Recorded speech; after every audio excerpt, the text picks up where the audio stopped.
ಹಬ್ಬದ ಸೀಸನ್ ಆರಂಭವಾಗುತ್ತಿರುವ ಬೆನ್ನಲ್ಲೇ ದೇಶದಲ್ಲಿ ಸಕ್ಕರೆ ಬೆಲೆ ಗಗನಕ್ಕೇರ್ತಾ ಇದೆ. ಆದರೆ ಈ ದಿಢೀರ್ ಸಕ್ಕರೆ ಬೆಲೆ ಏರಿಕೆ ಹಿಂದೆ ದೊಡ್ಡ ಮಾಫಿಯಾ ಕೈವಾಡ ಇರೋದು ಶಂಕೆ ವ್ಯಕ್ತವಾಗಿದೆ. ಇದು ತಿರುಗುಬಾಣವಾಗಿ ಪ್ರಯೋಗ ಮಾಡ್ತಾ ಇದೆ ಸರ್ಕಾರ.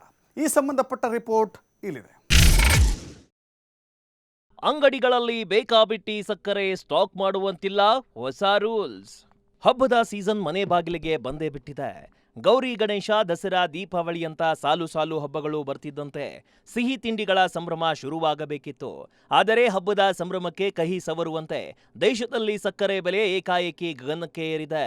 ಮಾರುಕಟ್ಟೆಯಲ್ಲಿ ಸಕ್ಕರೆ ದರ ಕಣ್ಮುಚ್ಚಿ ತೆರೆಯುವುದರೊಳಗೆ ಭಾರೀ ಪ್ರಮಾಣದಲ್ಲಿ ಜಿಗಿದಿದ್ದು ಬಡ ಮತ್ತು ಮಧ್ಯಮ ವರ್ಗದ ಜನರ ಜೇಬಿಗೆ ನೇರವಾಗಿ ಕನ್ನ ಹಾಕುತ್ತಿದೆ. ದೆಹಲಿ ಸೇರಿದಂತೆ ಪ್ರಮುಖ ಮಾರುಕಟ್ಟೆಗಳಲ್ಲಿ ಸಕ್ಕರೆ ಬೆಲೆ ಕೇವಲ 15 ದಿನಗಳಲ್ಲಿ ಬರೋಬ್ಬರಿ 17ರಿಂದ 20 ರೂಪಾಯಿಗಳಷ್ಟು ಏರಿಕೆಯಾಗಿದ್ದು ಸಾಮಾನ್ಯ ಜನರನ್ನ ದಿಗ್ಭ್ರಮೆಗೊಳಿಸಿದೆ. ಈಗಾಗಲೇ ಬೆಲೆ ಏರಿಕೆಯಿಂದ ಕಂಗಾಲಾಗಿರುವ ಜನರಿಗೆ ಸಕ್ಕರೆಯ ಬೆಲೆಯ ಈ ಹಠಾತ್ ಜಿಗಿತ ಗಾಯದ ಮೇಲೆ ಬಿಸಿ ನೀರು ಚೆಲ್ಲಿದಂತಾಗಿದೆ.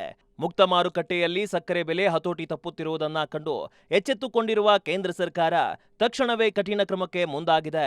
ಸಕ್ಕರೆಯನ್ನ ಬ್ಲಾಕ್ ಮಾರ್ಕೆಟ್ನಲ್ಲಿ ಬಚ್ಚಿಟ್ಟು ಕೃತಕ ಅಭಾವ ಸೃಷ್ಟಿಸುತ್ತಿರುವ ಕಾಳಸಂತೆಯ ದಂಧೆಗೆ ಕಡಿವಾಣ ಹಾಕಲು ವ್ಯಾಪಾರಿಗಳು ಇಟ್ಟುಕೊಳ್ಳಬಹುದಾದ ಸಕ್ಕರೆ ದಾಸ್ತಾನು ಭಂಡಾರ ಅಥವಾ ಸ್ಟಾಕ್ ಲಿಮಿಟ್ ಮಿತಿಯನ್ನ ಭಾರೀ ಪ್ರಮಾಣದಲ್ಲಿ ಕಡಿತಗೊಳಿಸಿ ಆದೇಶ ಹೊರಡಿಸಿದೆ. ಸರ್ಕಾರ ಹೊರಡಿಸಿರುವ ಹೊಸ ಕಟ್ಟುನಿಟ್ಟಿನ ನಿಯಮದ ಪ್ರಕಾರ ತಿಂಗಳಿಗೆ 10 ಟನ್ಗಿಂತ ಹೆಚ್ಚು ಸಕ್ಕರೆ ಮಾರಾಟ ಮಾಡುವ ದೊಡ್ಡ ಸಕ್ಕರೆ ವ್ಯಾಪಾರಿಗಳು ಮತ್ತು ಶೇಖರಣೆದಾರರು ಇನ್ಮುಂದೆ ಕೇವಲ 15 ದಿನಗಳಿಗೆ ಸಾಕಾಗುವಷ್ಟು ಸಕ್ಕರೆಯನ್ನ ಮಾತ್ರ ತಮ್ಮ ಬಳಿ ದಾಸ್ತಾನು ಇಟ್ಟುಕೊಳ್ಳಬಹುದು. ಈ ಹಿಂದೆ ವ್ಯಾಪಾರಿಗಳಿಗೆ ಬರೋಬ್ಬರಿ 30 ದಿನಗಳವರೆಗೆ ಸಕ್ಕರೆ ದಾಸ್ತಾನು ಇಟ್ಟುಕೊಳ್ಳಲು ಅವಕಾಶವಿತ್ತು. ಅಂದರೆ ಸರ್ಕಾರ ನೇರವಾಗಿ ದಾಸ್ತಾನು ಮಿತಿಯನ್ನ 50% ಕಡಿತಗೊಳಿಸಿದೆ. ಈ ಕಠಿಣ ಆದೇಶವು ಬರುವ ಸೆಪ್ಟೆಂಬರ್ 1ರಿಂದ ಜಾರಿಗೆ ಬರಲಿದ್ದು ನವೆಂಬರ್ 30ರವರೆಗೆ ಚಾಲ್ತಿಯಲ್ಲಿರಲಿದೆ. ಹಾಗಿದ್ದರೆ ದೇಶದಲ್ಲಿ ಇದ್ದಕ್ಕಿದ್ದಂತೆ ಸಕ್ಕರೆ ಬೆಲೆ ಈ ಮಟ್ಟಕ್ಕೆ ಏರಲು ಕಾರಣವೇನು? ಆಗಸ್ಟ್ನಿಂದ ನವೆಂಬರ್ ತಿಂಗಳವರೆಗೆ ಭಾರತದಲ್ಲಿ ರಕ್ಷಾಬಂಧನ, ಗಣೇಶ ಚತುರ್ಥಿ, ದಸರಾ ಹಾಗೂ ದೀಪಾವಳಿ ಹಬ್ಬಗಳ ಸಾಲು ಸಂಭ್ರಮ ಇರುತ್ತದೆ. ಈ ಸಮಯದಲ್ಲಿ ದೇಶಾದ್ಯಂತ ಸಿಹಿ ತಿಂಡಿಗಳ ತಯಾರಿಕೆಗಾಗಿ ಸಕ್ಕರೆಯ ಅಭೂತಪೂರ್ವ ಬೇಡಿಕೆ ಸೃಷ್ಟಿಯಾಗುತ್ತದೆ.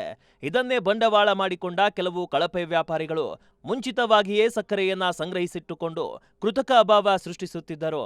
ಸದ್ಯ ಮಾರುಕಟ್ಟೆಯಲ್ಲಿ ಸಾಮಾನ್ಯ ಸಕ್ಕರೆ ಬೆಲೆ ಕೆಜಿಗೆ 70ರಿಂದ 72 ರೂಪಾಯಿಗೆ ತಲುಪಿದ್ದರೆ ಬೆಲ್ಲದ ಬೆಲೆ ಬರೋಬ್ಬರಿ 100 ರೂಪಾಯಿಗೆ ಏರಿದೆ. ವಿಶ್ವದಲ್ಲೇ ಅತಿ ಹೆಚ್ಚು ಸಕ್ಕರೆ ಬಳಸುವ ಏಕೈಕ ದೇಶ ಮತ್ತು ಸಕ್ಕರೆ ಉತ್ಪಾದನೆಯಲ್ಲಿ ವಿಶ್ವದಲ್ಲೇ 2ನೇ ಸ್ಥಾನದಲ್ಲಿರುವ ಭಾರತದಲ್ಲಿ ಹಬ್ಬದ ಸೀಸನ್ನಲ್ಲಿ ಸಕ್ಕರೆ ಕೊರತೆಯಾಗದಂತೆ ತಡೆಯಲು ಸರ್ಕಾರ ಸಂಪೂರ್ಣ ಬದ್ಧವಾಗಿದೆ.